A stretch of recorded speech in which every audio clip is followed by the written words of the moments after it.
दोस्तों को अनुसार का नमस्कार। दोस्तों एक क्वेश्चन ये आता है कि homogeneous equilibrium in gaseous state with delta N is equal to zero. अगर डेल्टा एन की वैल्यू ज़ीरो हो जाती है तो उस समय हम लोग के पी और के सी की वैल्यूज़ कैसे निकालते हैं, यानी के सी और के पी दोनों कैसे निकाले जाते हैं, ये चीज़ हम आज आपको पूरी वीडियो में समझाएंगे। तो उसमें न्यूमेरिकल लगभग every year you will get one question from this topic either in GIC lecture और इन पीजीटी, यानी कि मिल जाता है लगभग क्वेश्चन। जितने भी एनबीएस का एग्ज़ाम है, केबीएस का एग्ज़ाम है और आपका DSSB का एग्ज़ाम है, इन सभी एग्ज़ाम में ये क्वेश्चन लगभग अक्सर मिल जाया करता है कि केपी की वैल्यू क्या होगी अगर नंबर ऑफ मोल्स इतने हैं। जैसे एक क्वेश्चन मैं सिंपल सा पढ़ के आपके बताता हूँ कि क्वेश्चन क्या हो सकता है, क्या संभावनाएं आ सकती हैं क्वेश्चन की।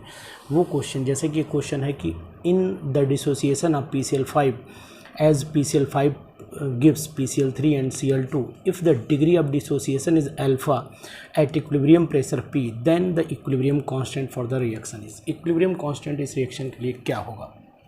तो इस तरीके से क्वेश्चन आ सकता है।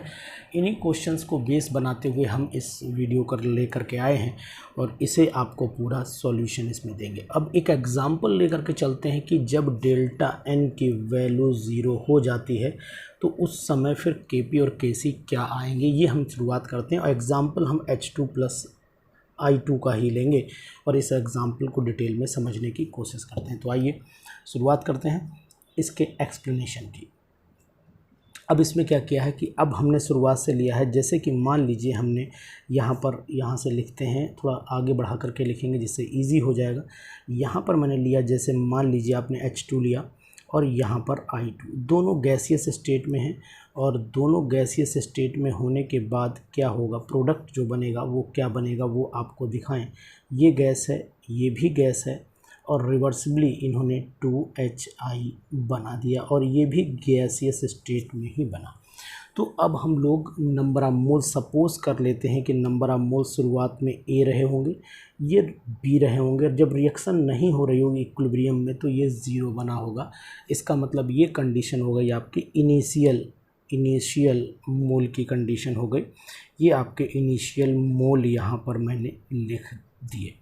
अब हम लोग क्या करते हैं, इक्विलिब्रियम कंडीशन में क्या होगी वो आप देख लीजिए। इक्विलिब्रियम कंडीशन में क्या होगा, इसमें से मान लेते हैं x घट गया, इसमें से भी मान लेते हैं x घट गया, तो यानी ये A-x हो गया, ये B-x हो गया। अब आप जानते हैं कि इसका एक मोल है, इसका एक मोल है, तो इसका कितना बन रहा है 2। जब इसका x मोल घटेगा इसका x, तो कितने बन जाएंगे भैया, 2x बन जाएंगे। सिंपल सा तरीका है। तो ये 2x हमने बना दिया। अब इक्विलिब्रियम पे कंसंट्रेशन क्या होगी, तो कंसंट्रेशन आप जानते हैं क्या लिख सकते हैं हम लोग, A-x, नीचे लिख सकते हैं V, यहाँ V-x, यहाँ लिख सकते हैं V क्योंकि number of moles upon volume होता है, और यहाँ पर 2x/V लिख सकते हैं। बड़ा सिंपल है। लेकिन अगर पार्शियल प्रेशर लिखना पड़े तो पार्शियल प्रेशर क्या लिखा जाएगा इक्विलिब्रियम पर, वो भी मैं आपको बता रहा हूँ। पार्शियल प्रेशर जो हो जाएगा वो पार्शियल प्रेशर हो जाएगा A। भाई सबसे पहले आपको टोटल नंबर ऑफ मोल्स निकालने पड़ेंगे, तो टोटल नंबर ऑफ मोल्स कैसे निकलेंगे वो भी हम बताएंगे। तो पहले मैं एक काम करता हूँ, इसका मैं KC यहीं पर निकाल देता हूँ तो आगे आपको दिक्कत नहीं आएगी। तो इसका KC कैसे निकलेगा, फिर KP जब निकालेंगे तो टोटल नंबर ऑफ मोल्स भी लिखेंगे। चलिए देख लेते हैं कि इसका KC क्या आना चाहिए। तो KC इज़ इक्वल टू हो जाएगा, अब आपका क्या हो जाएगा, HI की कंसंट्रेशन की पावर आपका 2 हो जाएगा और यहाँ पर आपकी H2 की कंसंट्रेशन हो जाएगी और नीचे यहाँ पर I2 की कंसंट्रेशन हो जाएगी। वैल्यूज़ पुट कर लेते हैं, नेक्स्ट पेज पे वैल्यू पुट करते हैं। ज़रा ध्यान में आप रखिएगा कि यहाँ पर KP कैसे निकलेगा। अब हम नेक्स्ट पेज पे चलते हैं और वैल्यूज़ पुट कर लेते हैं। तो ये हो जाएगा, अब KC इज़ इक्वल टू हो गया, जो HI की पावर 2 था, इसका मतलब 2x/V की पावर आपका 2 हो जाएगा। सिंपल सा तरीका है, नीचे आपका A-x/V ये हो जाएगा और यहाँ पर V-x/B, ये V ये हो जाएगा। तो अगर इसको आप सॉल्व कर लेते हैं तो ये बनेगा आपका 4x² है ना, 4x² और नीचे आ जाएगा आपका A-x इंटू B-x, ये हो जाएगा और नीचे आ जाएगा आपका वही V² से V² कैंसिल कर दीजिएगा। टोटल आपका जो KC निकल के आएगा, मैं यहाँ पर लिख रहा हूँ, KC इज़ इक्वल टू हो जाएगा आपका 4x² और नीचे आपका आ जाएगा a माइनस एक्स और b माइनस एक्स। ये सभी लोग जान रहे हैं, कोई दिक्कत नहीं।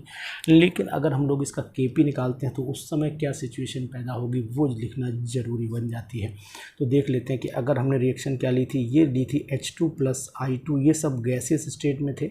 इस तरीके से हमने यहाँ पर 2HI बनाया था, 2HI बनाया था ये यहाँ पर। अब हमने शुरू में नंबर ऑफ मोल्स आपका A लिया था, इसका V लिया था, इसका 0 किया, यहाँ पर A माइनस एक्स किया था, यहाँ पर आपका B माइनस एक्स किया था और यहाँ पर आपका 2x बनाया था इस तरीके से। अब हम लोग पार्शियल प्रेशर जब कंसीडर करेंगे तो टोटल मोल्स निकालेंगे। टोटल मोल्स कैसे निकालेंगे वो देख लेते हैं। A minus x plus B minus x plus 2x। अब आप जान रहे होंगे कि अगर हम यहाँ पर देखें तो ये 2x और ये x कैंसिल हो जाएगा, मतलब A plus B total moles बचेंगे।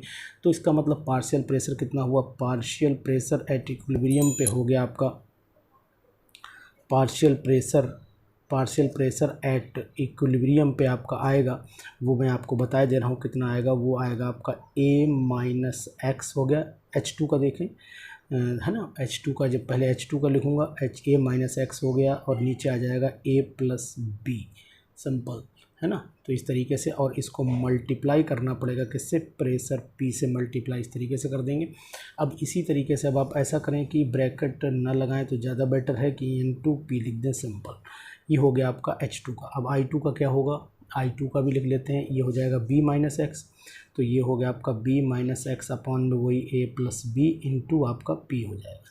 इसी तरीके से HI का जब लिखेंगे तो HI में क्या होगा, ऊपर 2x है तो ये 2x हो गया, नीचे वही A प्लस B हो जाएगा और मल्टीप्लाई में आपका क्या हो जाएगा यहाँ पर P। इस तरीके से अब वैल्यूज़ पुट कर देते हैं।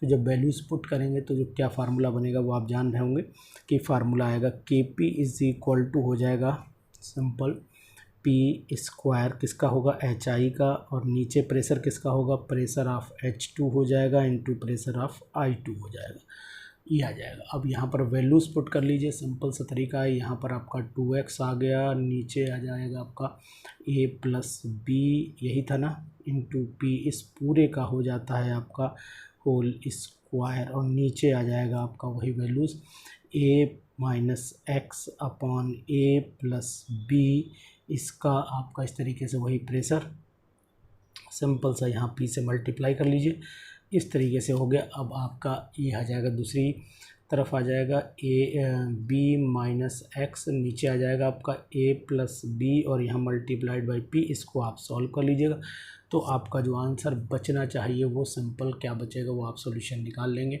वो KP की वैल्यू भी भाई इसका स्क्वायर कर लेंगे तो 4x स्क्वायर हो जाएगा, नीचे AB का स्क्वायर हो जाएगा, A प्लस B का, नीचे A प्लस B कैंसिल हो जाएंगे, ऊपर P का स्क्वायर। चलिए KP इज़ इक्वल टू निकालने की कोशिश करते हैं, क्या आएगा, यानी बराबर आ जाना चाहिए, KC के बराबर ही आना चाहिए जहाँ तक अनुमान है। तो ऊपर आएगा आपका 4x square into P square हो गया, नीचे बचा A प्लस B का होल स्क्वायर। अब इसे सॉल्व कर लेते हैं तो ये आपका ऊपर हो जाएंगे 2P, ये नीचे हो जाएंगे आपका, ऊपर हो जाएगा ये वाला और ये वाला ऊपर भेज देते तो A प्लस B का होल स्क्वायर हो गया, इंटू में नीचे आ गया आपका A minus x P into B minus x P, ये P और ये काटिए, और उसके बाद A प्लस B, दो A प्लस B का स्क्वायर जो है इससे इसको काट दीजिए, तो जो आपका बचा KP इज़ इक्वल टू बचेगा आपका 4x स्क्वायर, नीचे आ जाएगा आपका वही